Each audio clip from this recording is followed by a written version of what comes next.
Now in the case of airlines, in the case of telecom, in the case of insurance, everywhere privatization is promoted. That seems to be the policy of the government, which is not going to be helpful for the country at all. This bank mega merger is absolutely not needed. In fact, it is a retrograde step. It has to be given up.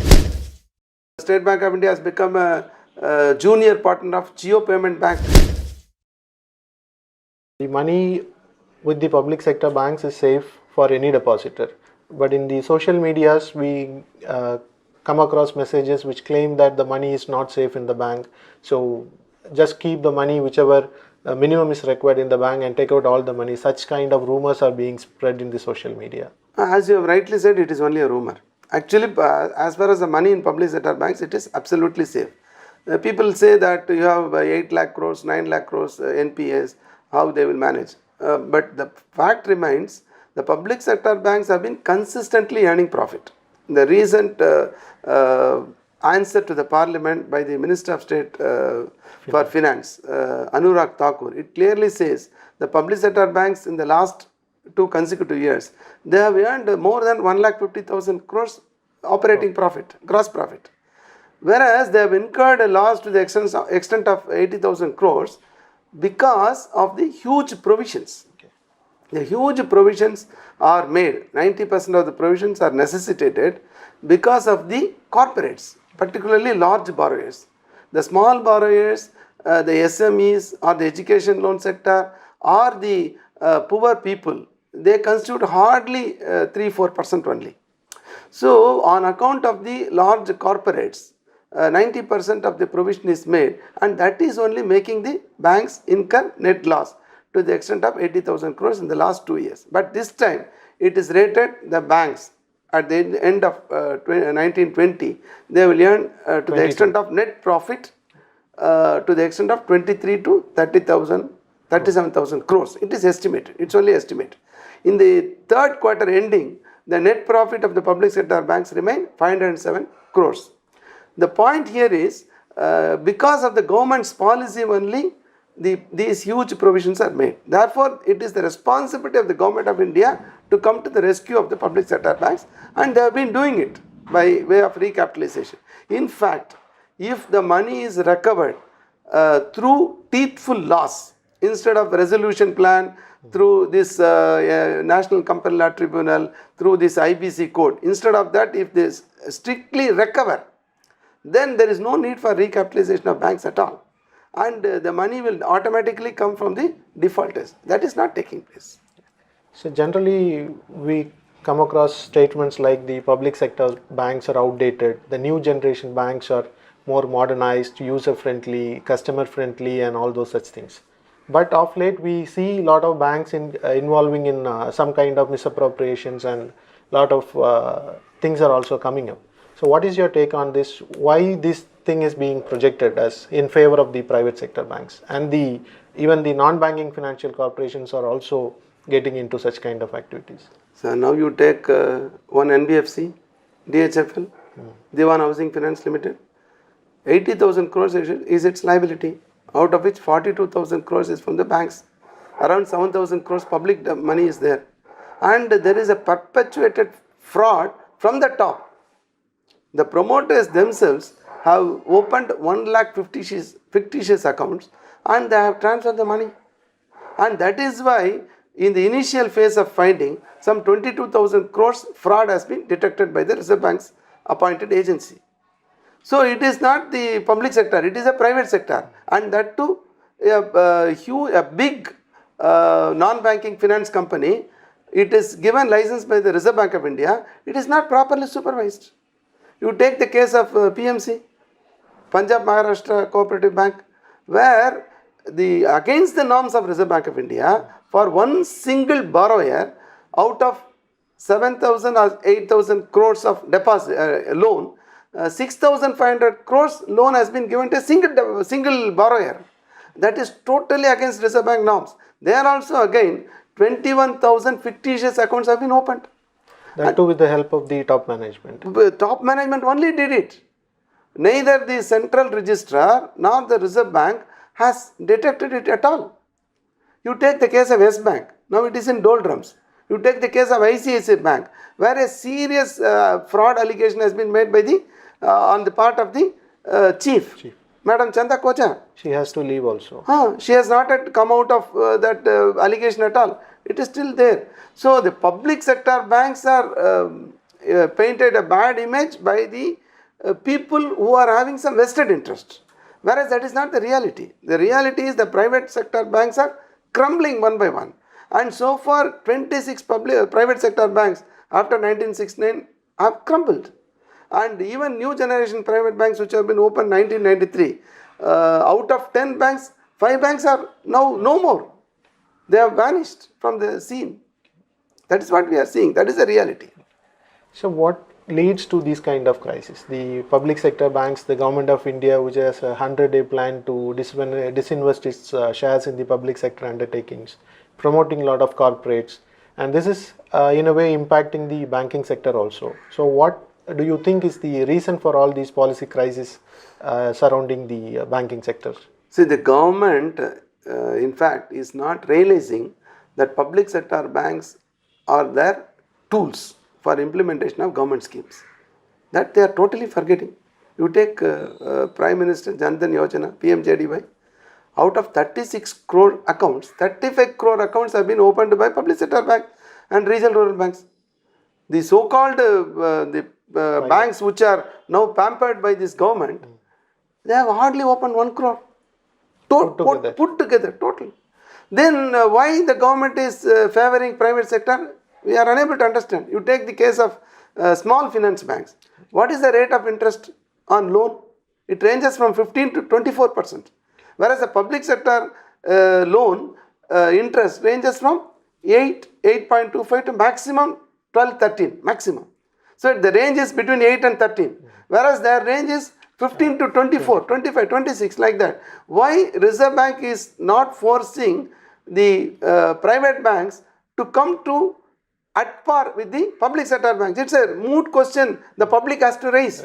Whenever the repo rate is reduced, repo rate means the lending rate to banks, the Reserve Bank is asking public sector banks to reduce the lending rate to the customers also, so that the end users are benefited. Whereas in the case of private banks, whether it is new generation private banks, whether it is a payment bank, whether it is a small finance bank, not the question of payment bank. Payment bank cannot lend. Small finance bank, they are not enforcing this at all. Therefore, they are very free to charge any rate of interest. And that is why the rate of interest on deposit is also high. Okay. Now, when the average rate of deposit for public sector banks ranges from 6 to 7, their deposit rate is 9%. Because the spread is more. They can lend at the rate of 15, 16%, 18%. Whereas the spread is very less in the case of public sector banks, because their maximum rate of interest on loan is 12, 13%. So now the government should ensure level playing field.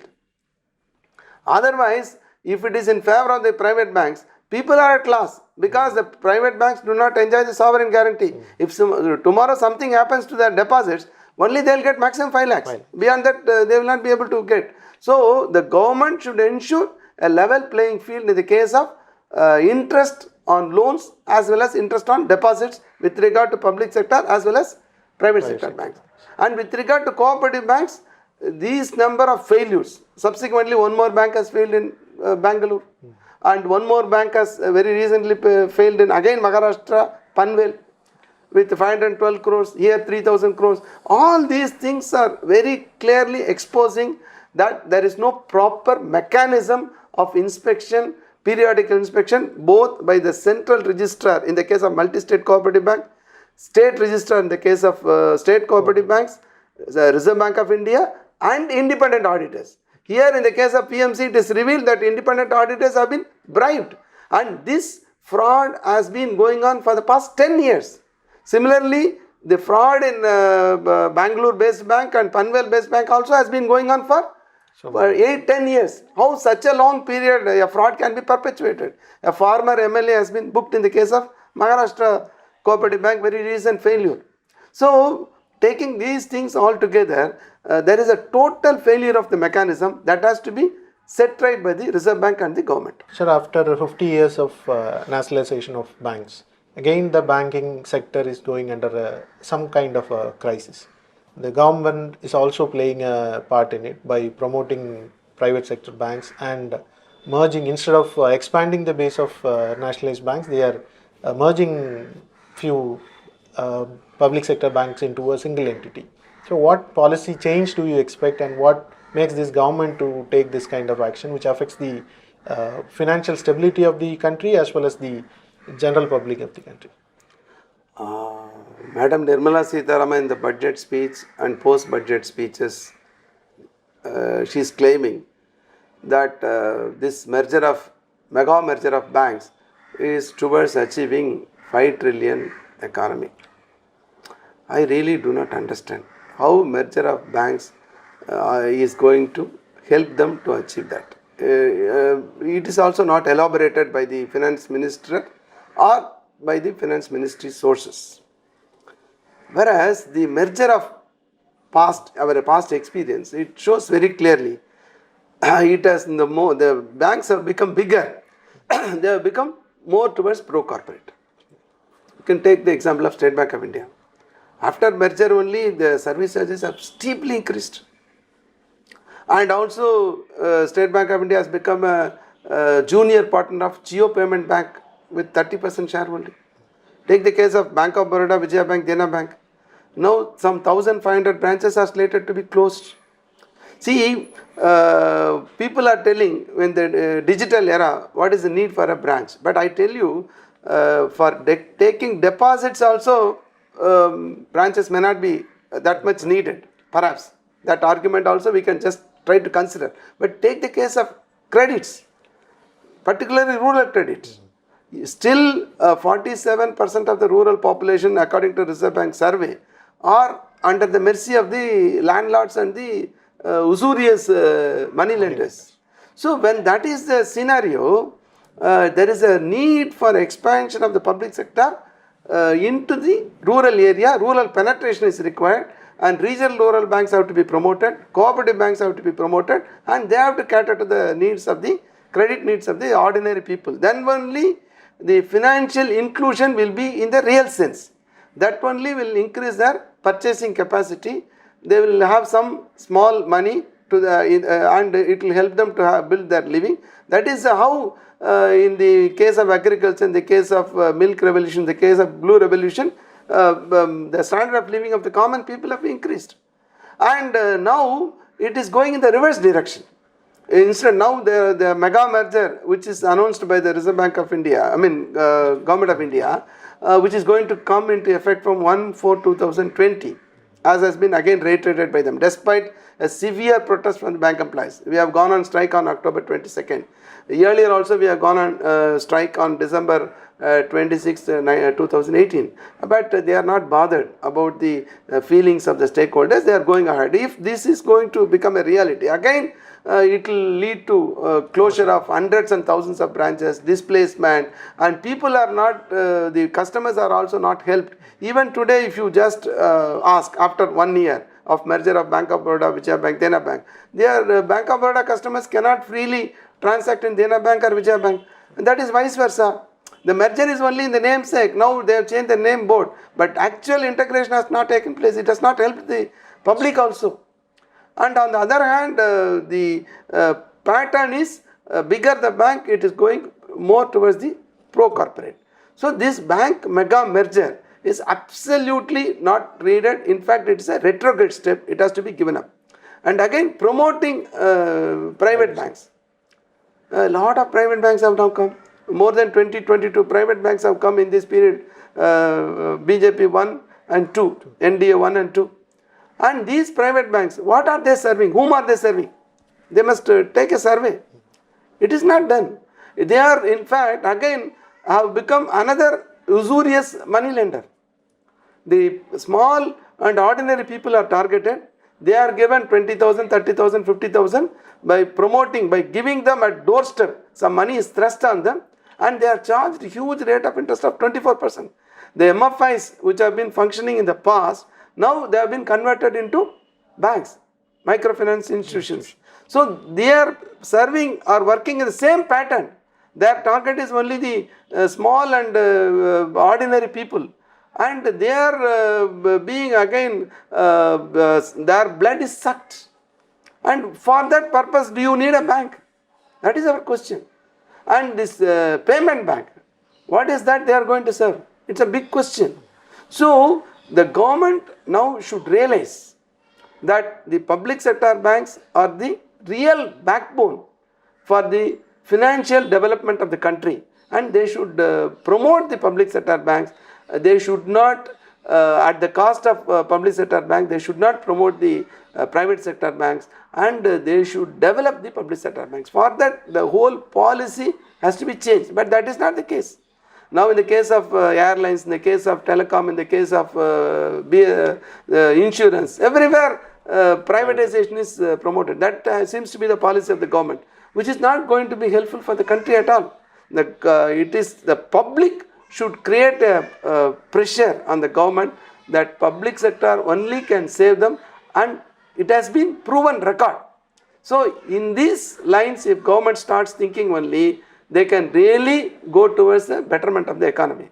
Then only the purchasing capacity of the ordinary people will improve, and that will create further demand, and that will create further job opportunities, and which will have a cascading better effect. If that is not the case, things will not be in the interest of the people. So the government should seriously consider promoting public sector banks and protecting them. Thank you, sir, for joining us. Thank you. That's all we have for today. Thank you for joining us.